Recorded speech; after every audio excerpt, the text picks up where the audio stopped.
hablar aquí de economía, le digo yo el contexto. Lo de trabajo. Ya estamos al aire del Gracias por seguir con nosotros, señoras y señores. Aquí tenemos un programa aparte, preprograma, con Juan Marancini, quien es el presidente del Consejo Nacional de la Empresa Privada. Hablamos fuera del aire de economía y de eso se trata. ¿Cómo ve el empresariado la situación y la perspectiva de la economía dominicana? Bueno, primero que nada, muy buenos días, Millicent, Adalberto, buenos días a todos los televidentes, es un gusto estar aquí de nuevo, después de hace un tiempito, ¿verdad? De paso es suyo. Así que muy agradecido. Bueno, la economía dominicana, por un lado, pues está comportándose, reaccionando a lo que ocurre en la economía global, que es un ambiente desde el año pasado donde se empezaron a tomar medidas restrictivas para controlar la inflación. Si lo vemos desde ese punto de vista, pues vemos como el crecimiento del PIB se ha desacelerado, a la vez que la inflación ha entrado también en unos niveles más controlables. Si lo vemos en 12 meses, pues ya estamos en el rango del 5%. Pero si vemos la inflación de los últimos 3 o 4 meses, pues vemos que la proyección ya cae dentro del objetivo de la política, que es que esté debajo del 4%. Entonces, por ese lado, eso es una buena noticia. Obviamente, lo preocupante para muchos es el crecimiento, pero las proyecciones siguen siendo de que nuestra economía va a crecer por encima del 4%, y nosotros pensamos que están en línea con lo esperado. Y lo más importante es el nivel de confianza que exhibe la economía dominicana, no solamente ahora, sino cómo esto se ha fortalecido a través de los últimos años. Y eso es lo que ha generado que las inversiones se siguen generando, se sigue captando inversión extranjera. El año pasado la inversión extranjera creció más de 25%, superando los 4.000 millones de dólares por primera vez, y siendo o reafirmando el posicionamiento que tiene nuestro país como el principal destino de inversión extranjera de todo Centroamérica y el Caribe, cosa que hace 10, 15 años todavía teníamos otros países como por ejemplo Costa Rica como líderes. Y eso es algo muy importante porque eso garantiza que se siga generando empleo y que la economía siga creciendo, respondiendo a todas esas nuevas inversiones que se están logrando generar, en base a esa confianza que exhibe nuestra economía y en base a esa estabilidad que muestra nuestro país durante los últimos 60 años. Las inversiones extranjeras siguen dirigiéndose principalmente hacia el turismo, la zona franca. Zonas francas. ¿Es así? Bueno, los sectores y de hecho eso es una de las grandes virtudes de nuestra economía, que es una economía diversificada. Muchas personas vienen aquí, incluso ministros de economía de otro país, y dicen, bueno, pero ¿cómo es que ustedes lo logran? Porque nosotros tenemos petróleo y no generamos ese nivel de divisa. Pero es que nosotros aquí tenemos turismo, que claro, es un gran centro de atracción de inversiones, y también es un gran generador de divisas. La zona franca, ahora con este movimiento de nearshoring, que fruto de todos los cambios geopolíticos y los mismos efectos de la pandemia, pues vemos como hay una tendencia a que la manufactura se regionalice y se acorte en la cadena de suministro, o sea, no depender de un suministro de la otra parte del mundo, sino buscarlo más cercano.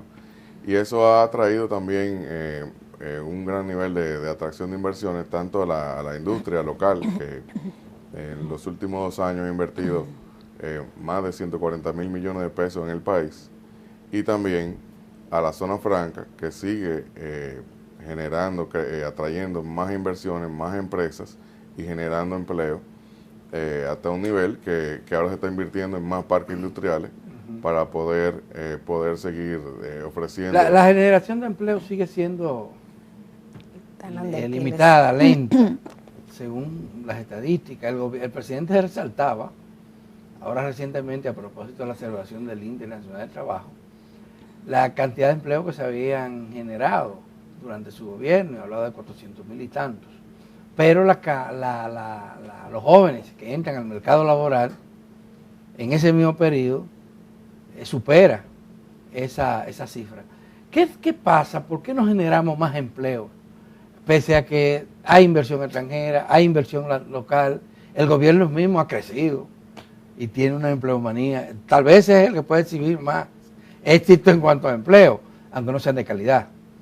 ¿Qué pasa con la economía dominicana que no genera? Bueno, para generar empleo, y de hecho, todos esos empleos que se han generado, el factor o uno de los factores clave es el crecimiento económico. Un país que mantiene un crecimiento económico estancado o en un rango de un crecimiento mínimo, pues obviamente tiene una capacidad limitada o más limitada para la generación de empleo. Un país que crece por encima de los demás y que además de eso atrae más inversiones, que es uno de los factores también para crecer, porque se trata de ese ciclo virtuoso de estabilidad, inversión, empleo, bienestar. Entonces, nuestro país ha crecido por encima del promedio de América Latina durante los últimos 15 o 20 años y de hecho ha sido una de las economías que más crece en los últimos años recientes.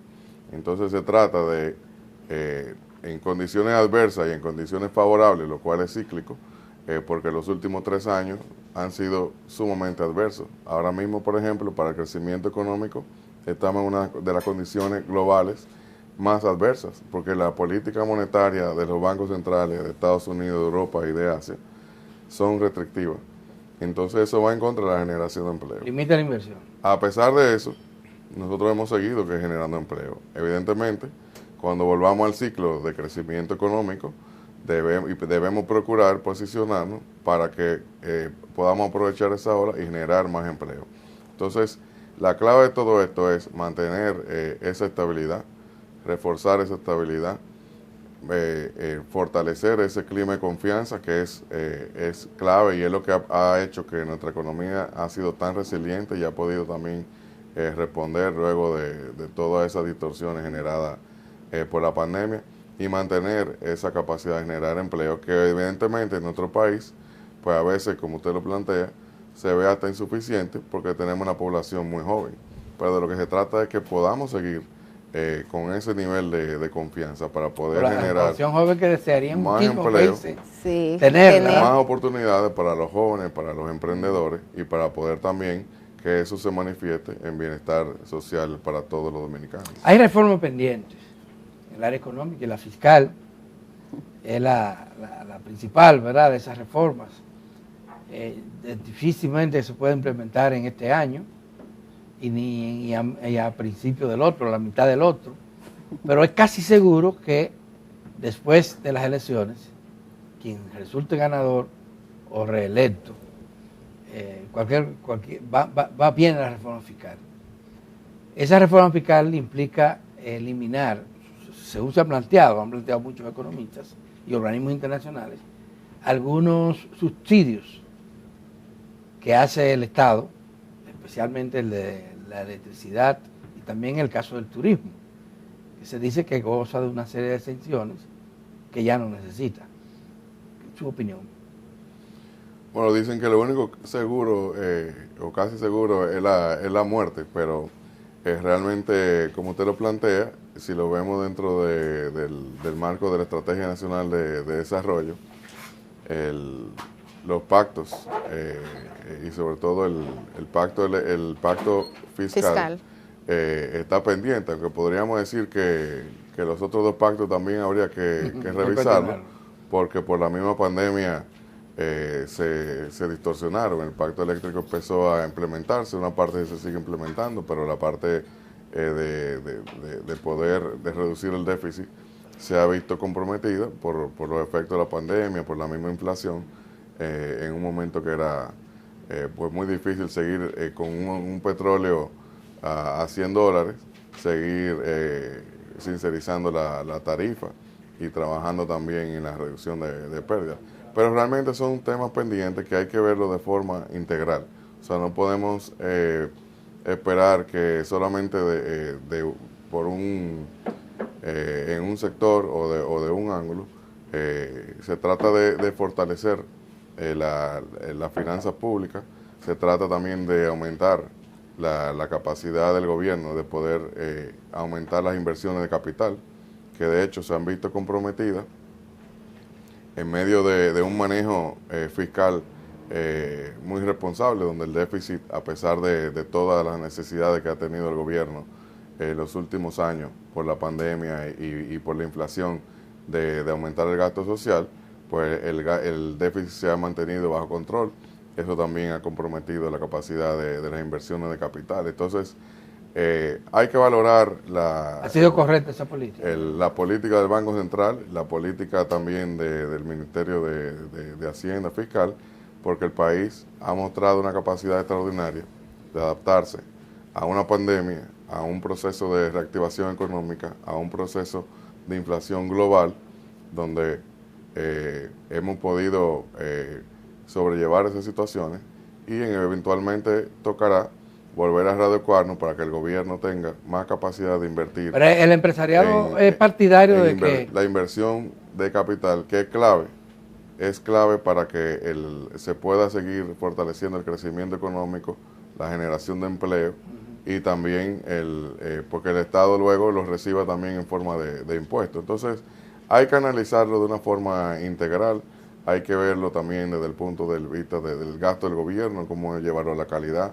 cómo se pueden reforzar los ingresos, los impuestos, cómo se puede combatir la inflación. Entonces, vemos que este es un tema que, como el mismo pacto lo manda, debe ser algo integral y nosotros estamos dispuestos cuando llegue el momento, como lo hemos estado en situaciones anteriores, para participar en esa conversación y buscar las mejores soluciones. El gobierno dice que lo que tiene que ver con el gasto, ellos mejorar la calidad. Dice, ese es su argumento principal. Que lo que falta ahora es elevar los ingresos, pero que el gasto se está manejando bien. ¿Y usted qué piensa? Bueno, como dije el gobierno ha tenido una capacidad extraordinaria de adaptarse y eso se refleja también en la confianza que hay en la economía. Tuvimos una pandemia donde hubo que subsidiar los programas, quédate en casa, fase 1, parte de eso también vino de esos recursos vinieron del sector privado, luego hubo que reactivar la economía, luego hubo que aumentar los subsidios para combatir en productos de la canasta básica y para poder combatir la inflación, sobre todo los más afectados. Entonces realmente eso ha traído muchos cambios en la distribución de los gastos del gobierno. Hay que mantener esa capacidad de adaptación y cuando llegue el momento poder readecuar el gasto para poder aumentar la capacidad de inversión en capital, que es una parte clave para apuntalar el crecimiento económico. O sea, el crecimiento económico de los últimos 3 años prácticamente ha sido empujado por el esfuerzo del sector privado, que ha sido responsable por más del 90% del PIB. Gracias a esa confianza en el país y a la inversión que ha seguido ocurriendo, a pesar de las condiciones adversas de la pandemia y de la economía global. Entonces, realmente es un tema pendiente que hay que verlo de una forma integral y donde estamos dispuestos a participar siempre para buscar las mejores soluciones y el mayor bienestar para el país. Hay otro de los temas que también está pendiente, que forma parte de ese conjunto de reformas que como país estamos abocados a tratar en algún momento, que es el de la seguridad social. En el bloque anterior, Adalberto y yo comentábamos que recientemente fuimos a un encuentro con autoridades del sector y una de las preguntas que le hacía una colega periodista es ¿cuál es el tranque? Que ya tienen mucho tiempo en diversos escenarios discutiendo y no se avanza sobre este tema, pese a que la población cada vez demanda que haya cambios. ¿Cuál ha sido la posición y un poco las expectativas también del sector patronal de cara a esta reforma del sistema de seguridad social que se está discutiendo y que está pendiente? Mira, por un lado, cuando escuchamos todo este tema tan importante para el país y para todos los dominicanos, por un lado pensamos, bueno, hace 20 años teníamos el IDCS, teníamos unas condiciones que si lo vemos de atrás, ni siquiera nos podemos imaginar. O sea que por un lado decimos, bueno, hemos avanzado y hemos progresado porque hoy estamos hablando de cómo mejorar un sistema que ha funcionado y que ha elevado la calidad de la salud y de las pensiones. Entonces, ¿de qué se trata? Primero, de cómo mejorar el sistema, cómo fortalecerlo. Es un tema muy complejo. O sea, la realidad es que cuando uno ve todas estas discusiones, yo ahora pude ver también cómo ustedes planteaban el tema, la realidad es que una gran cantidad de la población, incluyendo algunos que creemos que sabemos, no entienden el 100% de la complejidad, porque esto es un tema de administración de fondos al fin del día, donde se trata de cómo eficientizar un peso que se contribuye, cómo eficientizar sus prestaciones y su administración. Entonces, esto es un tema que requiere seguir un nivel de conversación, pero no del punto de partida de que está mal o que hay alguien que está beneficiando. Este es un tema que hay que verlo como de un punto de partida de que se ha avanzado mucho y ahora toca reforzarlo para poder mejorarlo. Pero ¿cuáles son esos puntos que usted entiende debieran de priorizarse al momento de propugnar los cambios? Una de las complejidades del sistema es cómo lograr ingresar más fondos, cómo cotizar más, cómo hacer que por ejemplo, la informalidad es uno también de los factores que afecta a la seguridad social, porque lo que entra a la seguridad social es de lo formal. Y tenemos una informalidad por encima del 50%. Sí. Tenemos 17 salarios mínimos. O sea que hay dominicanos que aportan ahora va a ser casi 25,000 pesos, y hay otros que aportan por 11,200. Entonces, y si se enferman, los dos deben recibir el mismo nivel de servicio. Entonces, son muchos los factores, y no lo podemos ver solamente como dos partes o dos partes en conflicto. Yo creo que eso no ocurre. Yo creo que todas las partes están dispuestas de ir sobre la mesa y buscar un camino de entendimiento.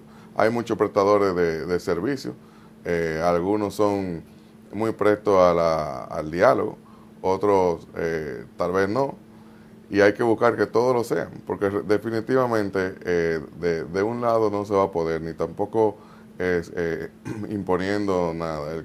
Consenso no quiere decir unanimidad tampoco, claro, pero tenemos que buscar ese camino, y yo creo que sí, pero requiere ese nivel de diálogo, y no se puede apresurar ni se puede politizar.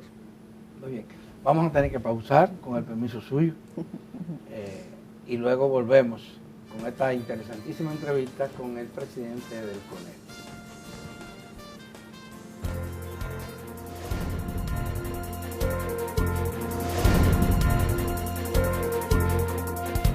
Seguimos conversando con Juan Marrancini, presidente del Consejo Nacional de la Empresa Privada. El tema eléctrico. El problema que persiste es las altas tarifas.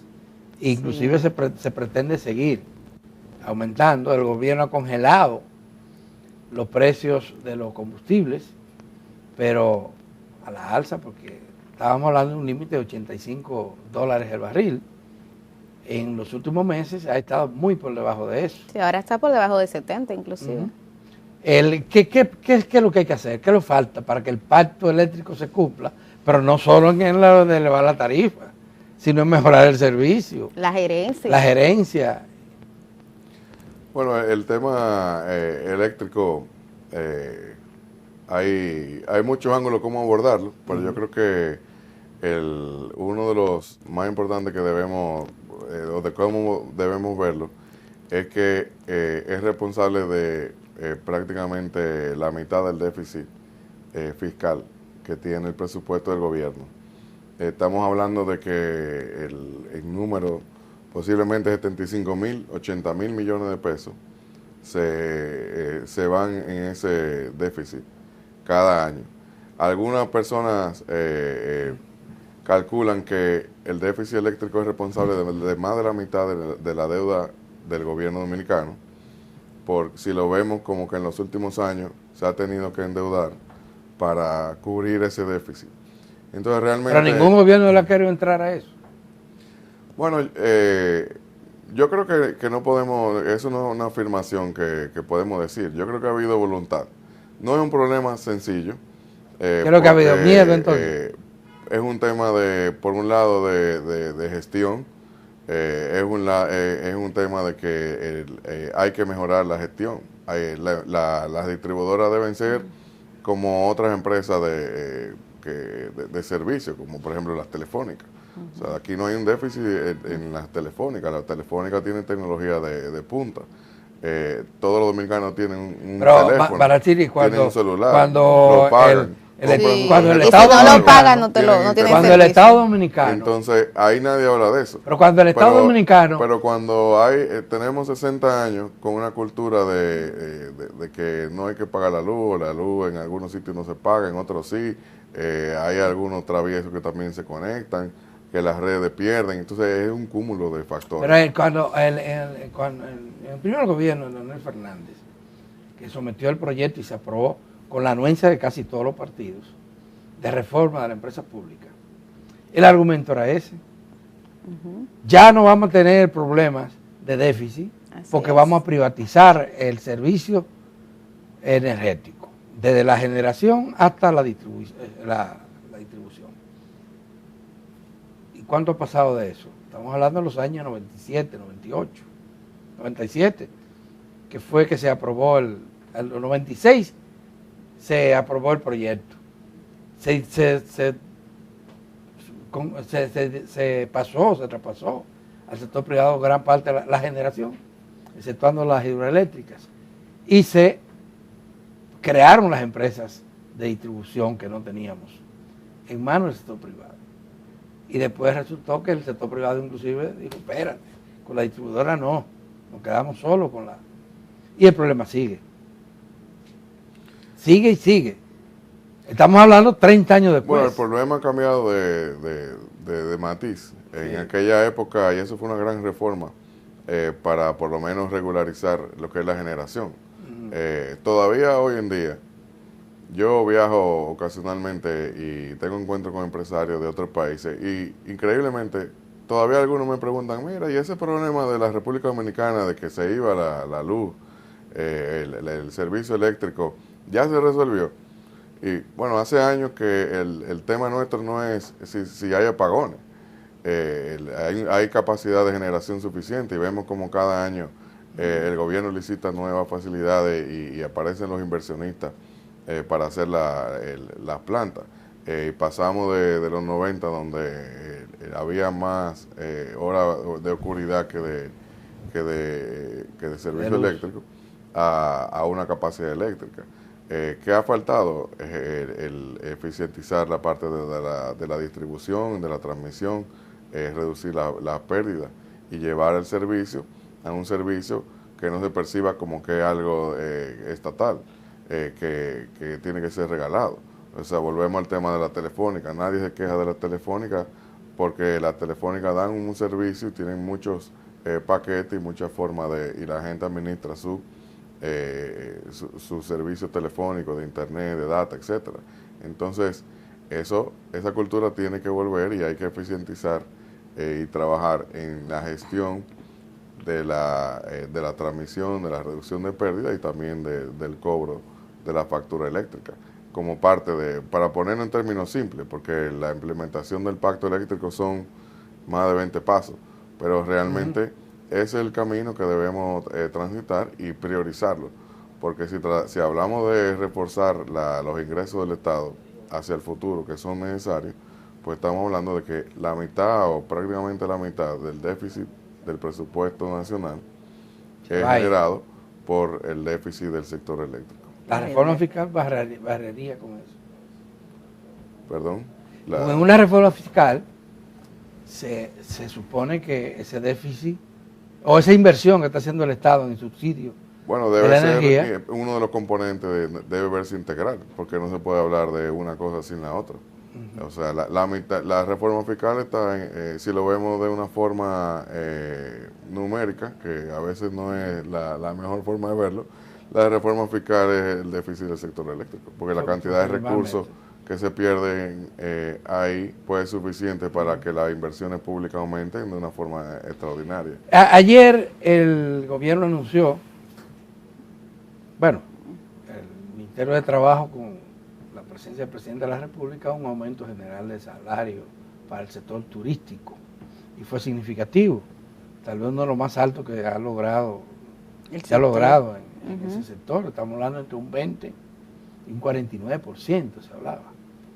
¿Qué piensa? Esto es una política, fue por consenso, que respalda el empresariado, de ir mejorando los niveles de ingresos de los trabajadores y la capacidad adquisitiva. Sí, claro, en los últimos años, no llega a 2 años, año y medio aproximadamente, se han hecho ajustes al salario mínimo, a las diferentes tarifas del salario mínimo extraordinario. Y el sector privado ha hecho un esfuerzo extraordinario en condiciones adversas, no solamente hacer aumentos muy por encima de la inflación, compensando significativamente los efectos de la inflación, sino también que se ha hecho de forma extraordinaria también en menos tiempo de lo que manda la ley, que es una revisión cada 2 años. Y eso ha ayudado incluso que el salario mínimo del sector no sectorizado, que comprende la industria, comercio, servicios, sector financiero, etcétera, pues prácticamente se acerque ya a lo que es uno de los objetivos, que es la canasta básica de un empleado. Tomando en cuenta que en un hogar hay más de uno, el promedio que usan las autoridades creo que es 1.4, 1.5. Entonces, eso es trascendental, y eso responde a un esfuerzo extraordinario del sector privado, al cual ha seguido también la zona franca y ahora el turismo, más o menos en línea con lo que ya se había aumentado por el sector no sectorizado esta vez y la vez anterior también. Hay 17 salarios mínimos. 17. ¿Ustedes son partidarios de que eso se reduzca? El salario mínimo general. Mira, eso no lo hemos... El presidente habló de un pacto, propuso un pacto para asumir una política común a nivel salarial, que se encamine hacia la recuperación del poder adquisitivo de los salarios. ¿Ustedes qué piensan sobre eso? Bueno, por un lado, hay 17 salarios mínimos, pero realmente se menciona y se sabe que es un tema complejo, que no se ha abordado como reducirlo. Tal vez dentro del marco de una reforma debe abordarse. Realmente trae muchísima complejidad a todo lo que es el ajuste de los salarios, porque realmente hay que revisarlo los 17, y no solamente eso, en 3 o 4 sectores, cada cual va a la mesa tripartita de forma individual, y realmente pues tal vez hay formas más simples de hacer esto, y tal vez eso es lo que busca el planteamiento del presidente de la República, de sentarnos y hacer un pacto a largo plazo para que esta revisión sea pues más fácil y tenga también una proyección más estable. Realmente nosotros acogemos el llamado. Recientemente se acaban de hacer aumentos extraordinarios, y ha habido y el sector privado ha hecho un esfuerzo muy grande para poder llegar a esos aumentos, sobre todo las pymes.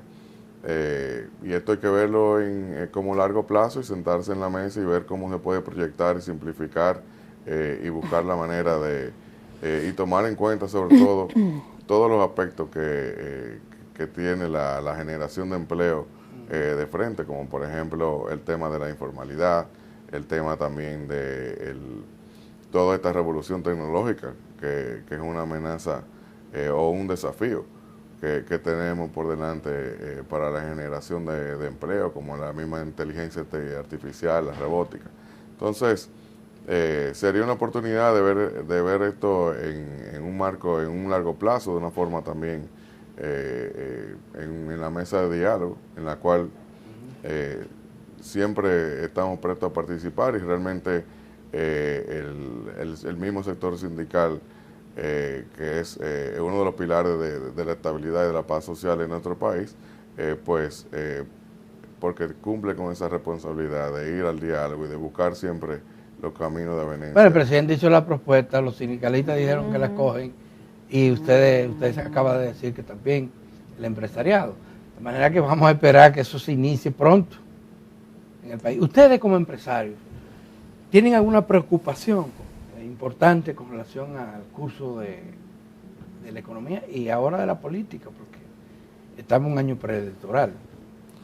Bueno, realmente hay muchos factores de incertidumbre en la economía global que son de preocupación, sobre todo este cambio de política de medidas restrictivas, a ver cuándo va a ocurrir. En los Estados Unidos ya, aunque ayer la Reserva Federal hizo un aumento que podría ser el último.